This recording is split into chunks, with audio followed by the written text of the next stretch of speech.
Hi, I'm Scott Rogers. I'm the director of the Institute for Mindfulness Studies and an adjunct professor where I co-teach a course, Mindfulness and Professional Responsibility, that you'll learn more about in your second and third year. But right now I want to share with you information and hopefully inspire you to join me in an 8-week course that will be beginning in early September that's designed specifically for you called Jurisight for 1L students. Jurisight is a method that was developed for teaching mindfulness exercises and insights to lawyers and law students using the language of the law. Mindfulness, as you may or may not know, has a lot to do with understanding the nature of this mind and the way it wanders into past, where we experience doubt and regret and guilt, or into the future, where we worry about things that may or may not ever happen and feel fear and anxiety. And instead cultivate the ability, in the midst of all this stuff that life brings us, to come back to and remain a little bit longer in this, the present moment. Because this is where all the action is, this is where the excitement is, this is where our joys and our passions come together so that we can optimize our experiences and bring out the best we have to offer. Of course, that's what we want to do in law school, and that's what we have well within our grasp. But it is a challenging time. Now, I'd like to share with you a little bit about me so you have an idea of why it is that I may have something to offer you. I was born in Miami, Florida. It was 20 years ago that I began my law school experience up in Gainesville, so I know exactly what it feels like to be starting law school. It's very exciting. It's also a little bit, what's this all about? Because we don't know how we're going to perform. It's all new and it's different. And so there's a lot of doubt that can creep in. Mindfulness, as I mentioned, is a way to sort of catch that doubt and transform and harness the energy away from the distracted, self-soothing nature of what we usually deal when we feel uncomfortable and into the moment and what's really called upon. I graduated first in my law school class, so I really have a good idea of what this law school experience is all about, how to master it, and I want to share that with you. After graduating, I enjoyed a series of judicial law clerkships on the Federal District Court, the State Supreme Court, and the Federal Appellate Court, and then went on to practice commercial litigation with a law firm called White & Case. After that, I became general counsel to an internet company and its president. So I have a pretty good feel, a pretty comprehensive understanding of both the law school experience and the nature of the practice of law. And there's a lot that I want to share with you in our class to make this experience a very memorable one and to set you up well for the path that lays ahead. Now, the Jurisight class is a very special one. It's different. Law students love the fact that it is different and it takes place in the law school environment and it relates to everything that goes on in law school.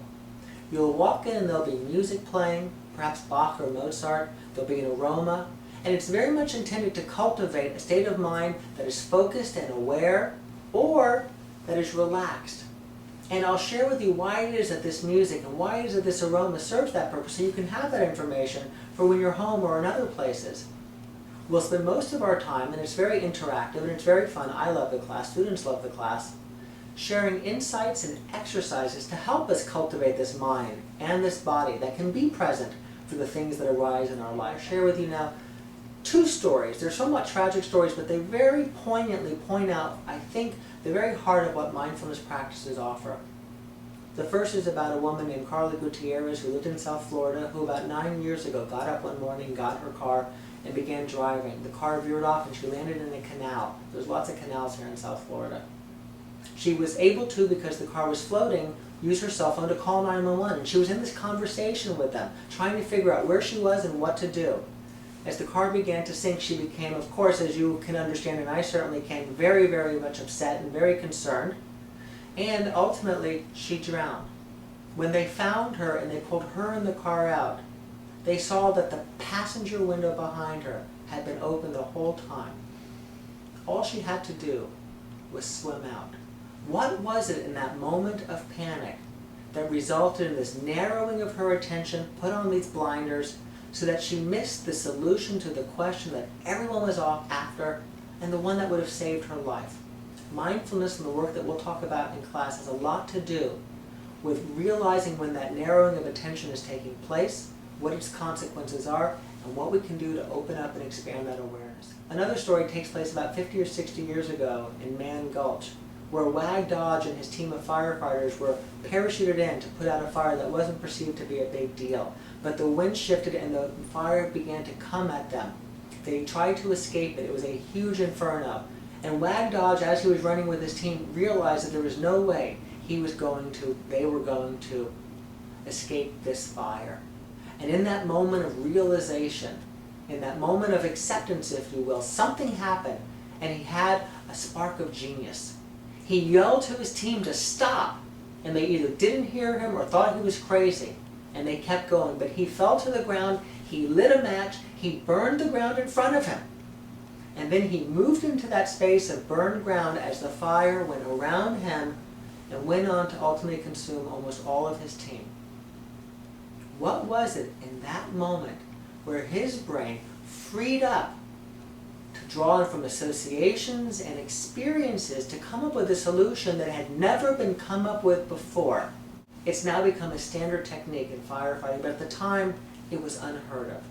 And our class will talk about that too.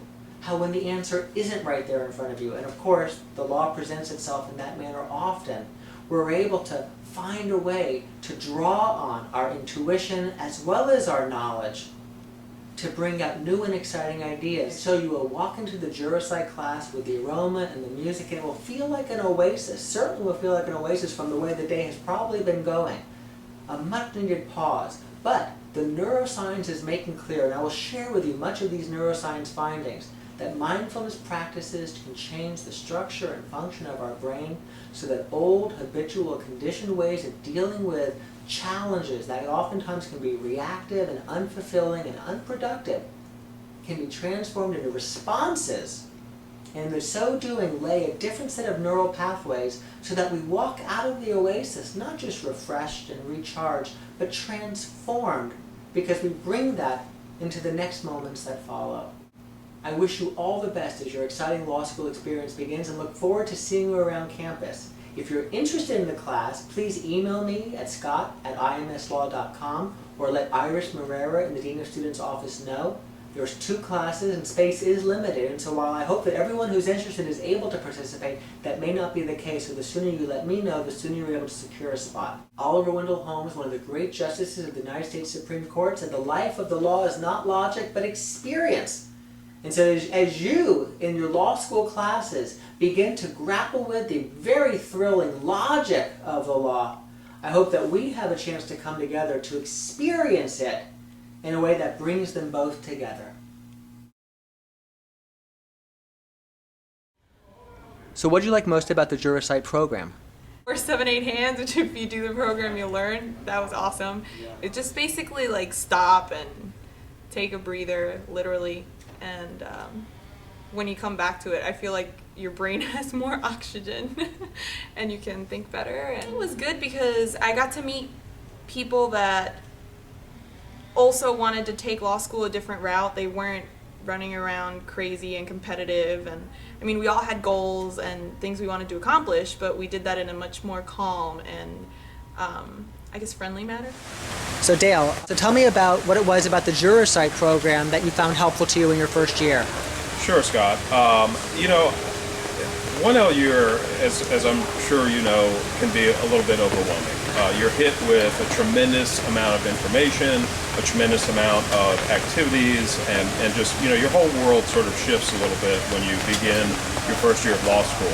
And I think it's, at least for me, it was tough to sort of process everything because it's all happening to you at the same time, and it's very fast-paced. And you understand that it's competitive and you want to do well, so you have all these things hitting you from a lot of different directions. And what you don't get, at least in my mind, is the opportunity to sort of remove yourself from that situation, sit back a little bit, figure out what's going on and how to best attack it. And I think Jurisight, in many respects for me, was that break. It provided me the opportunity to remove myself from the situation a little bit, refocus, understand what I was doing and why I was here, and I think for me that was the critical edge that helped me do well. I feel like it really helped me calm down during the semester. Like it made me feel comfortable, especially when there was a high workload and the stress started to come. The weekly meetings really helped my stress level sort of level out.